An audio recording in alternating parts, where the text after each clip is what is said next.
एक रात जब मैं नशे में धुत होके छोड़ जाने वाले की बेवफाई पर रो रहा था, तब मुझे एक लड़की का मैसेज आया।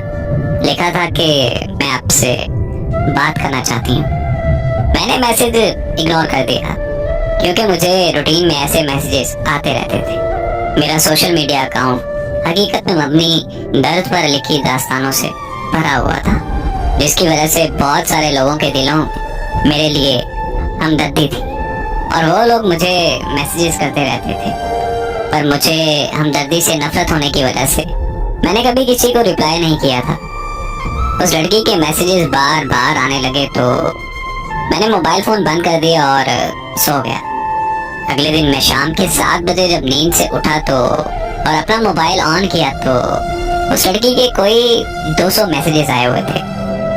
मुझे बहुत गुस्सा आया। मैंने उसे कॉल मिला दी। उसके कॉल अटेंड करते ही मैंने उसकी खूब इंसल्ट की और कॉल बंद करके उसे ब्लॉक कर दिया। थोड़ी देर में ही मुझे एक और रॉन्ग नंबर से कॉल आ गई। मैंने अटेंड की तो एक लड़की ने मुझे भाई बोलते हुए कहा कि मैं नूर की बहन बात कर रही हूँ। मैंने उससे पूछा कि कौन नूर? वो कहने लगी कि वही नूर जिसने सोशल मीडिया पे आपकी स्टोरी पढ़कर पिछले 7 दिनों से कुछ नहीं खाया। वही नूर जो पिछले 7 दिनों से लगातार रोई जा रही है। वही नूर जो पिछले 7 दिनों से सोई नहीं। वही नूर जिसकी कुछ देर पहले आपने इंसल्ट की है।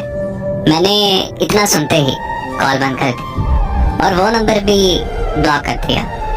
रात को जब मैं फिर से नशे में धुत हुआ तो मुझे अजीब ख्याल आने लगे और एक अजीब सी बेचैनी होने लगी कि आखिर ये नूर लड़की है कौन और ऐसा क्यों कर रही है।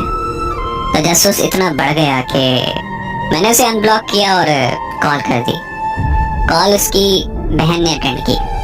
मेरे हेलो करते ही मुझे कहने लगी कि अगर नूर को कुछ हुआ तो मैं तुम्हें छोड़ूंगी नहीं। मैंने भी उससे मैं बात करते हुए पूछा कि आखिर मैंने ऐसा क्या किया है जो तुम मुझसे ऐसे बात कर रही हो। तो वो रोते हुए कहने लगी कि नूर को पता नहीं क्या हो गया है, उसे बिल्कुल होश नहीं आ रहा। हम सब उसे अस्पताल लेकर आए हुए हैं। मैंने जब अस्पताल का एड्रेस पूछा तो अस्पताल मेरे घर से 6 घंटे की ड्राइव पर था। मैंने एक दोस्त को कॉल की कि हमें इस्लामाबाद जाना है। मेरा दोस्त आ गया और हम रात के 2 बजे इस्लामाबाद के लिए निकल पड़े। हम सुबह के 8 बजे इस्लामाबाद के अस्पताल पहुंच गए। वहां पहुंचते ही मेरी मुलाकात नूर की बहन से हुई। उसने बताया कि नूर को 104 पर बुखार है और उसे अभी तक होश नहीं आ रहा। फिर उसकी बहन ने जो मुझे नूर के बारे में बताया वो सुनकर तो मैं अपने होशो हवास खो बैठा था। आखिर ऐसा कैसे मुमकिन हो सकता है? नूर की बहन ने मुझे बताया कि हमारे वालिदैन एक रोड एक्सीडेंट में मारे गए थे। नूर को उनकी मौत का सदमा बहुत गहरा लगा। एक दिन मैं नूर को खाना देने के लिए उसके कमरे में गई और अचानक से नूर मुझ पर चीखने लगी। वो कहने लगी कि यहाँ से चली जाओ और मुझे मारना शुरू कर दिया। मैं और मेरे मामू नूर को अस्पताल ले गए। वहां जाकर पता चला कि नूर एक दिमागी मर्ज में मुब्तला है। ये एक ऐसा मर्ज है जिससे इंसानी सोच, एहसासात और मुतासिर होते हैं। पर हमें लगा कि बस ये माँ बाप की मौत का सदमा है और कुछ ही दिनों में नूर बिल्कुल ठीक हो जाएगी। तो हम नूर को घर वापस ले आए, लेकिन नूर की हालत दिन ब दिन बिगड़ने लगी। उसकी हालत इतनी खराब हो गई कि नूर खुदकुशी करने की कोशिशें करने लगी। हम नूर को फौरन माहिर नफ्सियात के पास ले गए। उन्होंने बताया कि दीगर अमराज की तरह इस मर्ज का इलाज भी अद्वियात और थेरेपी से किया जा सकता है, पर बिना इलाज के नूर की हालत दिन ब दिन खराब होती जाएगी। अगर मजीद देर हो गई तो नूर को पागल खाने भी भेजना पड़ सकता है। तो हमने फौरन नूर का ट्रीटमेंट शुरू करवा दिया। 2 साल के मुश्किल तरीन वक्त के बाद नूर बिल्कुल ठीक होकर खुशहाल जिंदगी गुजारने लगी। नूर ने बहुत सारे नावल भी लिखे और शेरो शायरी का शौक भी रखती है। पर जब से नूर ने आपकी कहानी पढ़ी है, पर तब से उसको इस दिमागी मर्ज का दोबारा अटैक आने लगा है। नूर की बहन की बात मुकम्मल होते ही मुझे खबर मिली कि नूर को होश आ गया है और उसकी बहन नूर की तरफ भाग गई। मैं भी उसके पास जाना चाहता था, पर मेरे दोस्त ने मुझे रोक लिया। वो मुझे कहने लगा कि नूर तो पागल लड़की है, हमें उसे क्या लेना देना, चलो हम घर चलते हैं।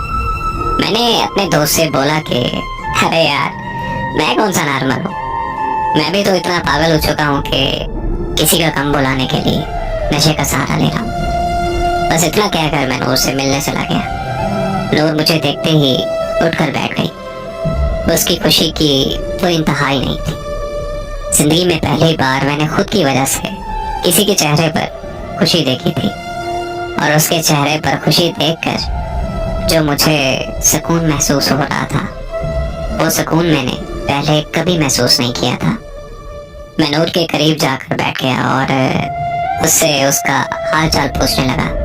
तो वो मुझे कहने लगी कि आप कहने से सब कुछ ठीक हो गया है। फिर हमने बहुत सी बातें की और कुछ देर बाद मैंने नूर से कहा कि अब मेरे जाने का वक्त हो गया है।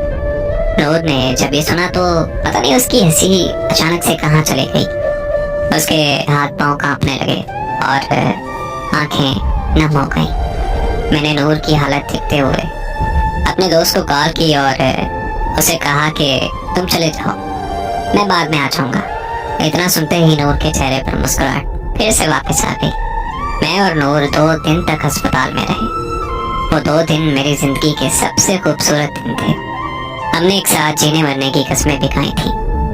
2 दिन बाद नूर को अस्पताल से छुट्टी मिल गई और हम दोनों अपने अपने घर चले गए। फिर हमारी फोन पर दिन रात बातें होने लगी और ऐसे ही 1 साल गुजर गया। वो ज़हनी तौर पर बिल्कुल ठीक हो चुकी थी और मैं भी नशा मुकम्मल तौर पर छोड़ चुका था। यहाँ तक कि हमारी शादी के लिए हमारी फैमिलीज भी रजामंद हो चुकी थी। जिंदगी में सब अच्छा चल रहा था कि अचानक एक खबर ने मेरी दुनिया हिला कर रख दी।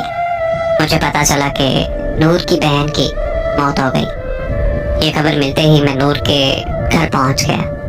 वहां पहुंचकर पता चला कि नूर की बहन ने प्यार में धोखा खाने के बाद खुदकुशी कर ली और नूर को फिर से वही दिमागी मर्ज का अटैक आया। नूर को अस्पताल में फिर से एडमिट कर दिया गया। वहां नूर के दिमाग की शरीयान फटने से नूर को ब्रेन हेमरेज हो गया और 6 दिन बाद नूर की भी मौत हो गई।